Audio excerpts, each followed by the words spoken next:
महाराष्ट्रातील ताज्या घडामोडी पाहण्यासाठी आजच आपल्या विदर्भ न्यूज माझा चॅनलला यूट्यूबवर सबस्क्राईब करा। विदर्भ न्यूज माझा, आवाज जनसामान्यांचा। हर्सुल गांधीनगर रस्त्यावर भीषण अपघात, ऑटो दुचाकीची समोरासमोर धडक, 1 ठार तर 8 जण जखमी। दिग्रस दारव्हा मार्गावरील हर्सुल गांधीनगर रस्त्यावर आज सोमवारी दुपारी 12 वाजताच्या सुमारास ऑटो आणि दुचाकीची समोरासमोर जोरदार धडक झाली।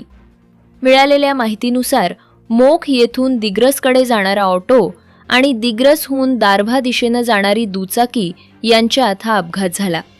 या अपघातात मोख येथील महादेवराव वऱ्हाडे यांचा दुर्दैवी मृत्यू झाला असून 8 जण जखमी झाले आहेत।